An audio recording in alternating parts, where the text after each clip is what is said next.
This is going to be your guide to Charizard in Pokemon Let's Go Pikachu and Pokemon Let's Go Eevee. So today's video, we'll be talking about all three forms of Charizard as well. We have Mega Y, Mega X, and Base Charizard. So that's only going to give us two different typings of Pokemon. Charizard X is going to be a Dragon Fire typing, which we don't really see that often, and it has a lot of benefits, but also some pretty common weaknesses to worry about. By losing Flying, well, that ground is now going to hit pretty hard, but Rock is 2x instead of 4x, and fortunately in Pokemon Let's Go, you might not be facing too many Dragon threats, so that's not going to be too much of a problem to worry about with the weaknesses. Also, you do have a lot of resistances on the Charizard X. Charizard Y, as well as regular Charizard, is going to be 4 times weak to Rock, so avoid that. 2 times weak to water, and 2 times weak to electric. Now, there's going to be a lot of common threats, throwing down a lot of damage on those super effective moves, but you do have a safe switch in on that ground. So bring in Charizard Y against an Earthquake, and that should spice up the battle just a little bit. And then there's also going to be a good amount of resistances for the Charizard Y. Now, looking at the base stat total, being a fully evolved starter Pokemon, Charizard stats, they're alright. They got like a pretty average balance with a little bit of personality in them so you can understand what this Pokemon is up to. 109 on the special attack, 100 on the speed are going to be these stats that we're focusing with the Charizard, and then the rest of its stats, 78 hit points, 78 defense, 85 special defense, slightly above average, but still like pretty regular tankiness stats otherwise, so special attack on the normal Charizard. Once we go into Charizard Y, those stats are going to get a bit higher, but we're wasting quite a few of them. You know, the attack isn't going to do anything for us. Special defense goes up, so we should be surviving a few more hits like that. And then 159 on the special attack, so suddenly turning into one of the highest special attacking Pokemon in Let's Go if you want to deliver that damage, but still keeping the 100 base speed, which isn't one of the best speed tiers to be in, because there's a lot of fast Pokemon that can be threatening. And then we have Charizard X, so still 100 on base speed, does gain a little bit of defense this time around, but Earthquake is still going to be something that we have to keep an eye on. Then 130 on the attack and 130 on the special attack, so equally usable, equally split, which makes things a lot more interesting in Pokemon Let's Go because there's effectively no effort values or no awaken values in flat battling, so competitive is going to be the nature, and then this guy's free to do whatever he wants. And people say Pokemon Let's Go doesn't have any creativity when you can run a special attacking Charizard X with physical and go mixed and just wreck your opponent's days. So now let's talk about moves that are not in Pokemon Let's Go when it comes to Charizard. So two of the biggest ones, no Dragon Dance, no Belly Drum. With these gone, what that pretty much means is that you're not going to be able to instantly set up and sweep, which is pretty much good for the entire state of the game, so I like that. And then the last thing to talk about is Charizard's uniqueness. Now, Mewtwo can go between Mega X and Mega Y, but in standard formats, we're not going to be finding any Mewtwo or mythical Pokemon. So because of that, Charizard will be the only non-legendary Pokemon that could choose between its Mega, and you can incorporate that into your moveset, which I think is amazing. Also, another thing I love mentioning about Pokemon Let's Go when it comes to Megas, there's no items, but any Pokemon can Mega. So that means that you're not losing anything by running 3 Pokemon that can Mega and then saving it. So by running Charizard X, you're effectively adding an extra Mega threat that your opponent has to be aware of, and then you transition that way. Are you going to go hard physical, or are you going to dedicate to special and just nuke damage with the Charizard Y? That's something that we're going to have to keep an eye on. So let's hop on over to Pokemon Showdown and take a look at Charizard. So Charizard, it's in a really weird place because there's a lot of Pokemon that can stand on their own merit without Mega Evolution. But if you have a Charizard on a team, you're telling your opponent 99% I'm going to be Mega Evolving. You just need to guess the 50-50 and try to hope it works out for you from there. But that kind of gives us a lot of opportunity, a lot of creativity and freedom to maybe build up a different kind of Charizard. And remember, we're working with a lot less damage in this format. So that means Charizard's tankiness, it's going to be a 2-hit KO Pokemon, not always getting nuked, maybe a 3-hit KO against like a not as offensive, bulky-ish kind of Pokemon. So that gives us a lot of opportunity to do some weird things in Let's Go, and I like that, such as Will-O-Wisp. Like, you have natural speed built into you, so if you can outspeed a physical threat that's slower, you're not just trying to hit really hard with like an Earthquake, well, not an Earthquake on Charizard, on just regular Charizard, but you know, Rock Slide, come in with some kind of physical hit on you, well then you can just kind of get the Will-O-Wisp on them instead, and that's going to pretty much remove that Pokemon from the game, while keeping a 109 special attack threat on your team. And you don't have to worry about like mixing it up with high amounts of like crazy special attack investment or doing all these weird things. It's just going to work, and that's why I like these little bit of extra tech options you can use. Now, there's a lot of coverage that's there for Charizard as well. Like, if you're worried about seeing a Dragonite, do you want that Dragon Pulse for the super effective hit, another Charizard X? That's when we start getting to, like, speed ties and weirdness like that. But you won't have to worry about the Charizard X as much because the damage isn't always going to be one-shotting you. So yeah, you use a Dragon Pulse, you do a solid hit onto Charizard, that's going to feel pretty good. So things to consider, and then like the rest of it, you know, just going through with straight special attacks and stuff like that. Flamethrower, solid option, decent amount of damage. The Heat Wave, always a really interesting one. Now, because we don't have like abilities and items and extra stuff like Drought, Heat Wave, Stab, extra little things, that's going to give a lot more multiplicative power to that 5 points right there. Not so much in Pokemon Let's Go, but there could be some really weird niche damage things. So like 10% accuracy for the little bit of extra power. It's probably not going to find you any extra one-hit KOs unless it's like a really niche, bulk, super effective attack. But it might convert some two-hit KOs or get in a slight, nice little range to where you can get a follow-up KO with the Charizard off of that. And yeah, that's when you can also just kind of look at some of the other moves that you have access to on the Charizard. Do you run the counter? Like, I think you can just do some really cheeky, stupid things in this format, and it's going to work out. What about the Solar Beam? It takes 2 turns to charge, but Solar Beam has been massively buffed in Pokemon Let's Go to a 200 base power move. Pokemon Showdown showing 120. So yeah, Pokemon Showdown doesn't have that updated, but it does give you some really interesting options, because like, when you when you just threaten a 200 base power move against something, things get serious. You know, they're going to try to switch in, but then they're still eating a lot of damage, even on resisted hit. That 200 power, it doesn't matter what your stab becomes. It's only like a super effective hit. Will be able to be more than that. And I mean, yeah, there's like a lot of wild, crazy things that can come from that Solar Beam. So you just gotta sit there. Are you going to throw that out? Are you not? What's going to happen there? You can maybe look for your moveset to be like a lot more fully supportive if you're just going to be running a straight Charizard and not Charizard Y. Or again, you can pretty much run all the same stuff into Charizard Y, and then things are going to get scary. Other options, Air Slash. It's nice having just big stab Air Slash damage. That 30% chance to flinch can bail you out, win a game right there. Roost, another thing to consider. Just in case, like, you know, there's something that's tagging you for 40%, you get a little bit of a health edge off the Roost, you then clean up the Pokemon, and now you're in a better position than when you left off. It's just the game's going to stumble into some weird scenarios, so that's something to consider. And then Charizard X. Charizard X brings us a non-physical option that can still be really powerful on that physical bulk. So the Roost, still pretty necessary, still going to be something pretty nice to carry for you. Outrage. I think Outrage is going to be the ultimate bread and butter. Charizard X. No Dragon Claw in Pokemon Let's Go. Might sound crazy, but now that does kind of like put Charizard X in a really interesting position, because now it's just going to be threatening big stab, outrage damage, you know, some of the highest base power on some of the highest attack in the format. That's going to be something to keep an eye on. Earthquake, also just a really nice, well-rounded move, hitting some of those other Pokemon that you might have problems against. But this is where I would see the Flamethrower over the Flare Blitz, because Flare Blitz, what's the point of it if we're already running the Outrage? And then you're taking damage, while if you don't get that KO, you take even more damage, and then you risk getting KO'd or self-KO'd off of that. Flamethrower is still going to be 130 power, mostly for super effective hits, and just finding more damage, and you're not losing out at all when it comes to Charizard X. Now, this is where we get weird, because Jolly Nature, well, that's not going to work on the Flamethrower, so that's where I see you could go for the Naive Nature. Special defense is already kind of low, so the Nature is going to not really take that down too much, and that's going to be the state of your Charizard. And it's going to do pretty well. Like, you're wanting that speed nature anyway, so we're not like giving up or adding damage here. And that just kind of shows like there's a lot of already diverse ways of just running this one Pokemon. And again, you can get creative. Go through the moveset, find something that people aren't thinking about. Like, what if you substall with Charizard just a little bit and then back it up with some damage?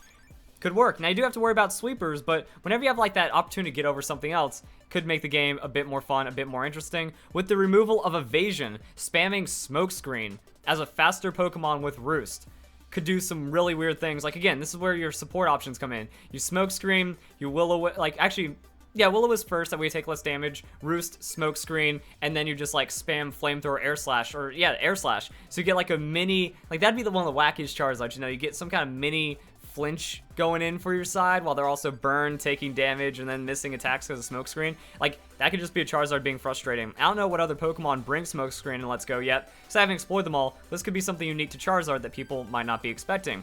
Now, another weird thing you can do with Charizard. Modest Nature or Adamant Nature, depending on what you're going for and what you're using. Adamant Nature, full-on Charizard X, getting the max amount of physical damage. You can do that to capitalize, because then you also have, like, Thunder Punch. So get rid of Flamethrower, throw in that Thunder Punch, Alright, there we go. Big damage. Not as much as Outrage. So super effective water hit on a Thunder Punch, not gonna be as much as Outrage. Same against a flying Pokemon, but it doesn't put you into that Outrage state. So if you can Thunder Punch, get big damage, then Outrage, keeping you away from confusion from one extra turn. But, so where you have to make a big decision. Because the reason why I'm like, the 100 base speed tier is so weird when it comes to this. So let's go and sort this by speed. And we can see that just a lot of Pokemon have a 100. A lot of other Pokemon are also going to be outspeeding you and being kind of wacky like that.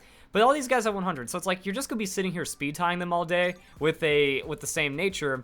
But also, this is going to make you bad against 90 base speed, which is why we had the Kangaskhan. So if we have a Jolly Kangaskhan, that's going to be 133, but it's going to be 132. So if it was the other way around, it would just be like the best brain dead decision. Do that and then try to cut out everything below you. But this kind of puts it on another level. It's something you can still consider, but consider that it will put you below well, actually, no, Magmar always has it. 93 on speed. Haven't paid attention to that before.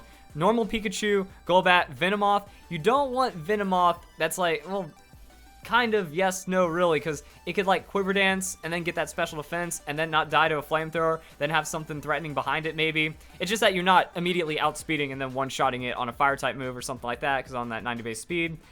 People, I don't see them doing too many other weird things. The Mr. Mime, the Moltres, it's just kind of like, do you want to give these Pokemon that little bit of extra edge? Because then they're always outspeeding you, so that means you're taking 2 hits before you're KOing them and stuff. Do you want to worry about that or not?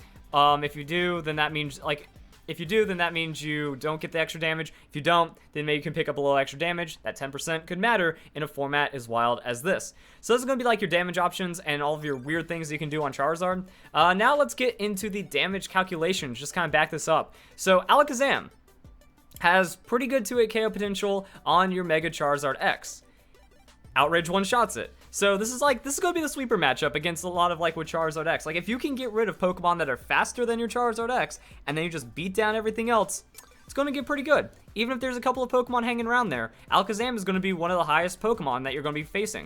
135 special attack, that's up there. Stab, 90 base power move, special against your weakest stat. That's not going to happen too often. So you just get hit and then you clap back. That's going to be your matchup against the Alakazam. Charizard Mega X against the Gengar. Gengar, a little more bulky, but again, see like these average lower end numbers, 60-60, have a pretty high chance, you know, 68% chance of KOing on that. The Shadow Ball is going to not be a 2-hit KO, like very, very rare, very low chance KO. It kind of shows like, well, if we had the adamant nature, we're already getting outsped by Gengar. We're already getting outsped by Alakazam. We're already getting outsped by these sweeper threats, and then we get the guaranteed damage. Then we add that little bit extra to make it count. But you know, then it's like, okay, so if we're adamant, then we're running the full physical, so we won't have the special backup. If we want to cut that down, that means we are taking more damage from that Shadow Ball. So it's kind of like whatever threats happen. If the speedy special sweepers start to take over, then maybe you just kind of go for the nature that's plus attack minus defense. And that's kind of where things are going to get wild. So a lonely nature, Charizard X, we are cutting down our stats, but then that's keeping our special defense kind of equal in a good state, and we're still not getting to a KO by Gengar while having all this damage. Something else that follows up. So, you know, 80 base power, stab move on 130 special attack. Another Pokemon comes in like that, they're not going to have enough to KO us. Following up on something like a Jolteon, you know, Shadow Ball from Gengar, we KO on the Outrage. Then they bring in a Jolteon. Well, Jolteon isn't also going to have too much against us because, well, Thunderbolt, stuff like that, Shadow Ball, not a lot of damage. But then our Outrage is still going to be pretty massive against Jolteon with the Lonely Nature, pretty much securing us another one-hit KO. So just kind of showing that we can use it to just kind of beef up hits and then like 2-shot sweepers and stuff, or at least one-shot sweepers 2 times. That's kind of what's going to happen. Venusaur kind of shows us the weirdness of Flare Blitz and why I don't think you want to run it, but you still can. So Flamethrower, not a one-hit KO against the Venusaur. Also Heat Wave, not a one-hit KO against the Venusaur. So it's close. The Heat Wave has like the slightest chance of KOing Venusaur, but do you want that risk on the 10% that it misses and then you just fall completely behind? But look at Flare Blitz. If you're one-shotting something on the Flare Blitz, like a Venusaur, you're going to be losing a third of your health because of it. Sludge Bomb is going to be doing more damage, but that means there's only like a 10% difference from choosing Flamethrower or the Flare Blitz, because you outspeed Flamethrower, they hit with the Sludge Bomb, you outspeed Flamethrower, and it's over. So the only risk is like if the secondary effect applies. So Sludge Bomb and Poison, that is a lot worse. But the difference is you take 30% by outspeeding and then recoiling yourself, or you take like 45% by getting the 2 hits on Flamethrower in there, and then Heat Wave, slight chance, weirdness could happen, things to take note of. Rhydon. So Rhydon, Adamant Nature, this is where that extra bulk for Charizard comes in. So it's like, maybe you don't want to run Lonely Nature, because then you're getting one shot by the Rhydon. But Adamant Nature is going to be a 2-hit KO on the Rhydon, not having the Adamant Nature. So if we are speedy, again, it's like, I don't see that speed buying us much of anything. We might as well just be slightly slower against the speedy things we're one-shotting or just doing massive damage to anyway, so we don't have to worry about these threats as much. So Rhydon comes in. Earthquake, high chance KO, but at least we can do 50% on the way out, or again, we switch into like a flying type Pokemon, we just completely ignore all that stuff. But if you need to be in that situation, Earthquake has good coverage, it's going to pop out some damage. Now this also showing viability for the Rhydon as well. It's like, hey, you respond, like you lose your Alakazam, you get some big, yeah, actually this is where it kind of shows in, you know, you lose your Alakazam, you get some big damage on the Charizard, and then that gives you some options, you know, because Rhydon could then threaten a Rock Slide. Rock Slide with the Rhydon, well, that's 70%. You already took the 40% from the Psychic, or 50% or whatever, even the Shadow Ball. So now, you just throw out the Rock Slide. If they switch into a flying Pokemon to kind of predict the Earthquake, you're doing big damage, potentially KOing that flying Pokemon. If they stayed in, that means you just went 1 for 1. You lost Alakazam, they lost their Mega. And you ran a Rhydon. And Rhydon was successful. And still sitting at like 50% hit points. Which means if they don't have, like, yeah, which means you switch it out, you bring it back in later, and you find another big Earthquake later down the road. That's why I like this game. Showing Mega Charizard Y. So the biggest special damage on that Dragon Pulse versus Charizard X. Charizard X, it just gets the Rock Slide win all day of the week. So, do you want to run Rock Slide on Charizard to counter out the Charizard? That's something that you might want to consider. But also, the Dragon Pulse as an anti-Dragon option, it's pretty much just giving you something. Because Dragon Pulse, that's going to be big damage on that super effective hit. Air Slash with the stab, though, it's going to be like a 2-hit KO. So, what is that? 84 chance. So that means, like, okay, Dragon Pulse 2-hit KO anyways, Air Slash 2-hit KO anyways. This just kind of shows, like, chip damage stuff that, you know, if a Gengar plus Air Slash, Shadow Ball plus Air Slash isn't going to be that KO, Dragon Pulse plus Shadow Ball will be.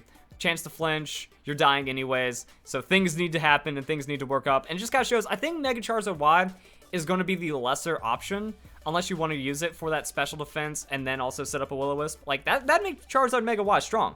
You know, you Will-O-Wisp with high special defense on top of that could work out. And then you outspeed, and then you kind of keep that priority while still having one of the highest special attacks in the game. And just some other things. Charizard Y, Flamethrower, 93% chance. Oh, after hail damage. What? Get out of here. All right, 93% chance to KO. Yeah, Flamethrower is just good. It shows you that extra damage. The Heat Wave with the guaranteed pickup for not really too much extra, but minus 10%. So kind of showing like those bulky, super effective hits with the Charizard Y. I think it's like Charizard X. You can go full physical. You can splash in a special move. And then you have to think about your nature really well. Again, without EVs, there's more creativity into figuring how to get the most out of your nature and sacrifice the least out of the negativity of that nature. And then when it comes to regular Charizard or Charizard Y, don't go full special and then try to do something that's going to make your opponent like just caught off guard completely. Maybe even the reflect, you know, you reflect that way against Charizard X. They're going to use Rock Slide. You're not getting one shot by it. That gives you the opportunity to pull something else out. But also Charizard is not going to be the best pick because of how predominant Stealth Rocks could be. So you have to kind of balance all this around. You know, what are you going to do? What are you going to get away with? How are you going to set up? And then you just kind of go for it. So hope you guys enjoy the video. Hope you all have a nice day. Thank you very much for watching.